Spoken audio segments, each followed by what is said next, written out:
Selamat pagi, perkenalkan, saya Pitra Sigite SPD, mahasiswa PPG dalam jabatan kategori 2, tahun 2022. Berikut, saya akan menampilkan video aksi yang keempat dengan kompetensi dasar mengembangkan isi cerita rakyat atau hikayat ke dalam bentuk cerpen dengan memperhatikan isi dan nilai-nilainya. Silakan simak videonya.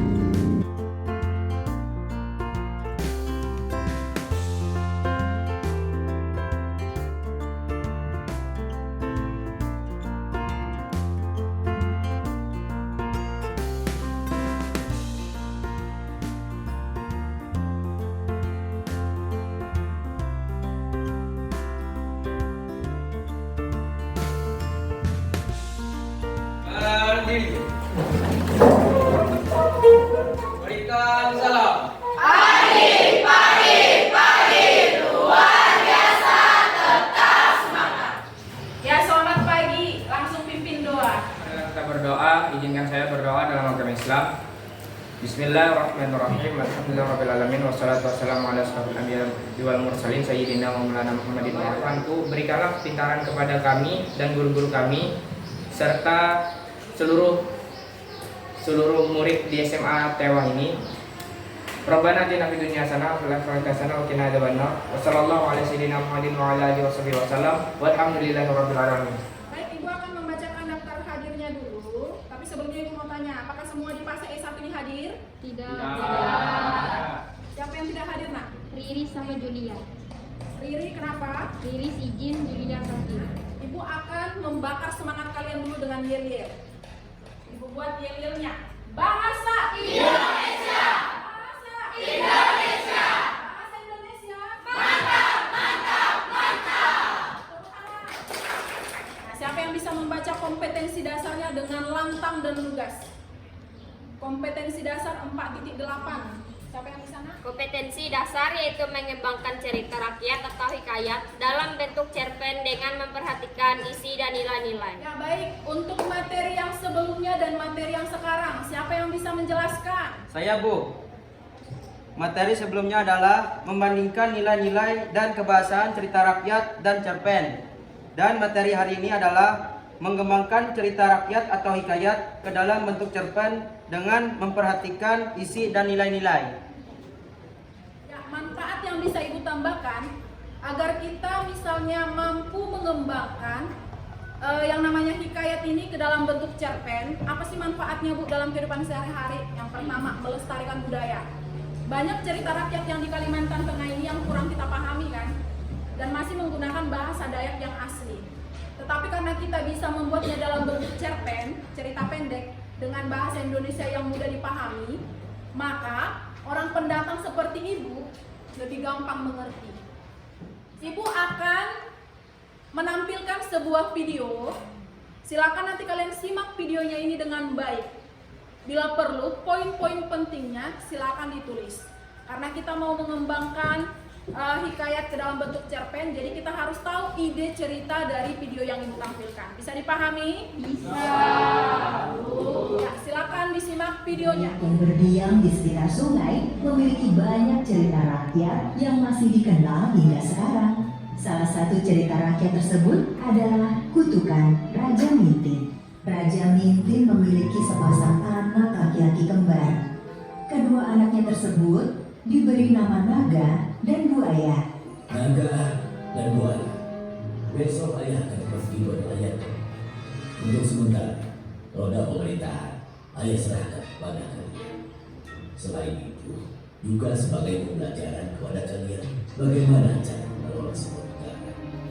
Jika kalian mengalami kesulitan, mintalah bantuan kepada. Sekarang kita akan mengisi teks rumpang ini menjadi sebuah teks cerpen yang utuh. Ya, kalau misalnya kalian menyimak video yang sudah Ibu berikan berjudul Kutukan Raja Mintin, maka ini juga bisa kalian jawab. Kira-kira untuk slide yang pertama ini siapa yang bisa menjawab? Saya, Bu. Ya, silakan. Pada zaman dulu di Pulau Mintin, daerah Kayan Hilir, terdapat kerajaan yang terkenal akan kearifan rajanya. Dan ini raja pun berniat berlayar agar hatinya tenang. Iya, bagus, tepuk tangan. Ya, masing-masing tadi sudah dijelaskan oleh teman kalian Jadi cerita rakyat atau prosa lama itu terbagi menjadi beberapa bagian. Ada legenda. Legenda itu asal usul sebuah daerah atau sebuah wilayah. Kemudian dongeng. Dongeng itu adalah cerita yang memiliki nilai moral. Sedangkan fabel itu adalah cerita rakyat yang berisi hewan yang bercakap-cakap atau hewan yang bertingkah seolah-olah menjadi manusia. Misalnya kancing dan buaya, ya kan? Kemudian sage itu yang memiliki cerita atau historis di dalamnya seperti pahlawan, cerita tentang hantu, cerita tentang mistis atau penyihir gitu. Sementara kalau hikayat itu adalah cerita rakyat yang berisi sastra Melayu klasik. Nah, kita sekarang yang di bagian yang hijau ini yang akan kita ubah menjadi cerpen. Bisa dipahami? Nah, ini adalah pengertian dari hikayat. Hikayat itu ada 3 kata kuncinya. Merupakan prosa lama, karya sastra Melayu klasik, dan istana sentris. Sekarang ibu minta satu teman kalian untuk membacakan langkah-langkah dalam mengembangkan hikayat ke dalam cerpen. 1. Pilih satu cerita rakyat atau hikayat yang paling diingat maupun yang sudah ditentukan. 2. Pilih mana saja konflik yang paling menonjol dari cerita rakyat atau hikayat. 3. Sebisa mungkin konflik tersebut adalah bagian yang paling mewakili amanah cerita rakyat atau hikayat. 4. Tentukan satu konflik yang akan membangun alur cerita yang akan ditulis. Tentukan tokoh-tokoh. 5. Ubah alur cerita rakyat yang kompleks menjadi alur tunggal yang terlibat. Nah, agar lebih mampu lagi mengembangkan cerita rakyat atau hikayat ke dalam bentuk cerpen, maka ibu meminta kalian membentuk kelompok terdiri dari 4 hingga 5 orang. Silakan.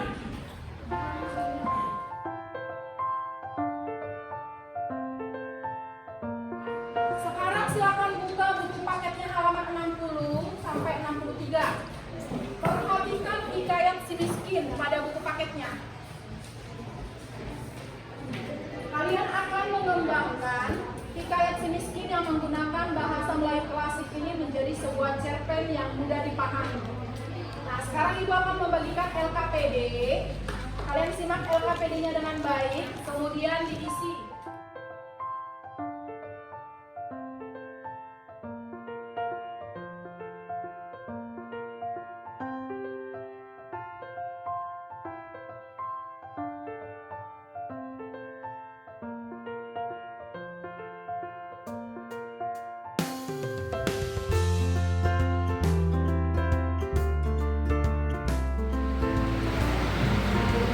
Baik, kelompok 5 akan mempresentasikan hikayat si miskin ke dalam bentuk cerpen. Kelompok 5 dipersilakan.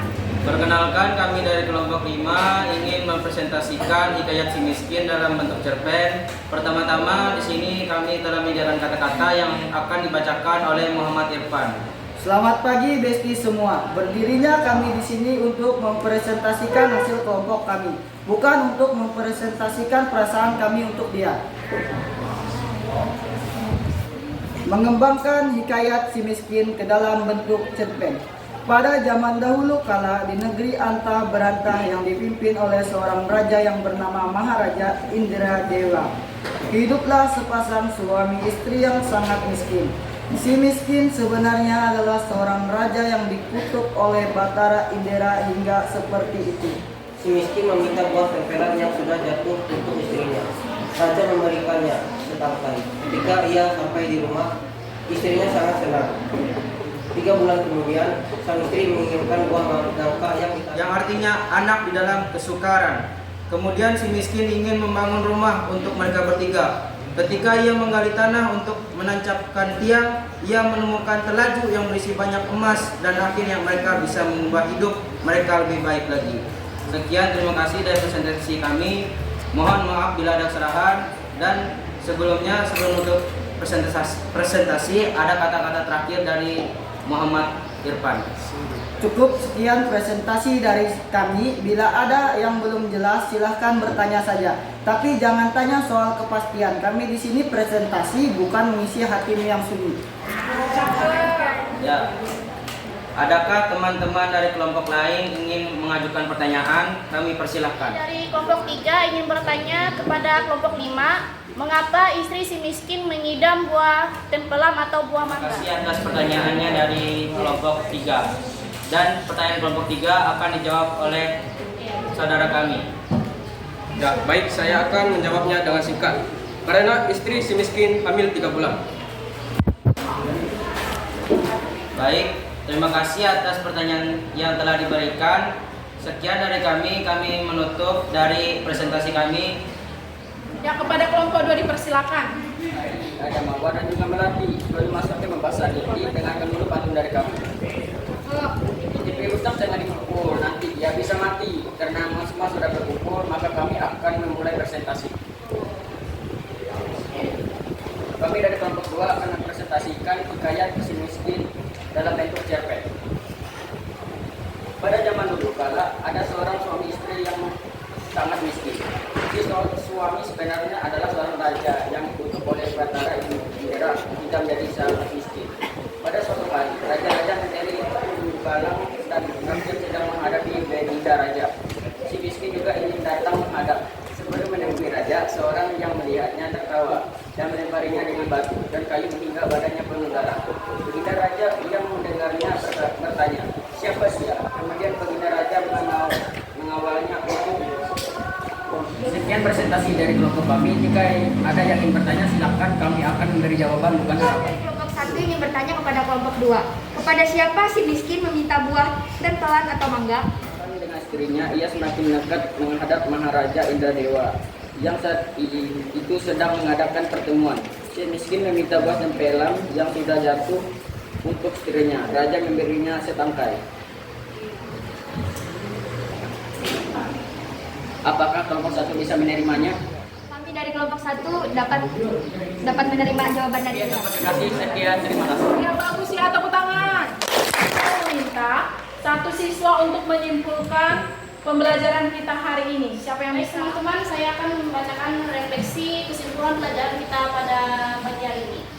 Cerita rakyat atau prosa lama terbagi menjadi beberapa jenis, yaitu legenda, dongeng, fabel, sage, dan hikayat. Hikayat adalah prosa lama yang berisi karya sastra Melayu klasik, sedangkan cerpen adalah prosa fiksi yang menceritakan peristiwa yang dialami tokoh utama.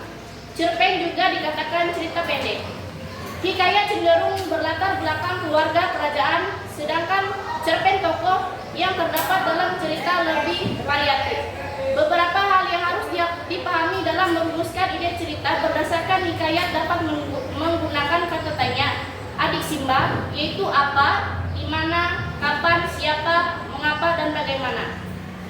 Hal yang harus diperhatikan dalam mengembangkan cerita pendek berdasarkan hikayat adalah menentukan hikayat, memilah konflik yang terdapat dalam cerita, usaha konflik mengandung amanat dan membentuk alur cerita, kembangkan alur hikayat menjadi alur tunggal, kemudian gunakan bahasa Indonesia yang mudah dipahami. Sekian dan terima kasih. Ya, terima kasih Mawar. Silakan dulu. Sekarang Ibu akan memberikan apresiasi kepada kelompok 5. Kelompok 5 tadi sudah menampilkan presentasinya dengan baik. Ibu memberikan nilai 89. Tepuk tangan.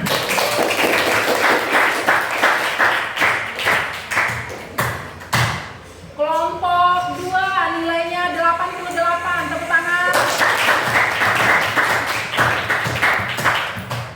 Beda 1 poin aja ya. Nah, kalau kita perhatikan tadi dari kelompok 5, mereka membacanya dengan lugas. Kelompok yang kedua silakan belajar lebih baik lagi agar bisa membaca dengan percaya diri. Tidak ada yang perlu ditakutkan. Ya, bisa dipahami?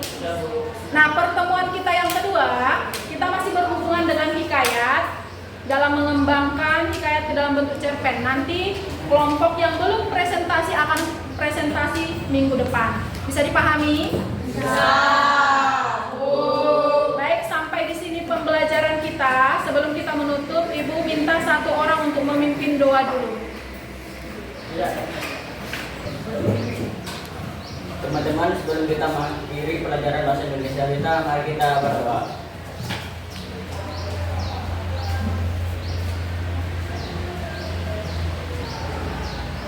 Amin. Selesai. Baik, sampai di sini pertemuan kita. Ingat, minggu depan kita masih melanjutkan presentasi mengembangkan hikayat si miskin ke dalam bentuk cerpen. Bisa dipahami ya? Sampai di sini pertemuan kita. Selamat pagi semuanya.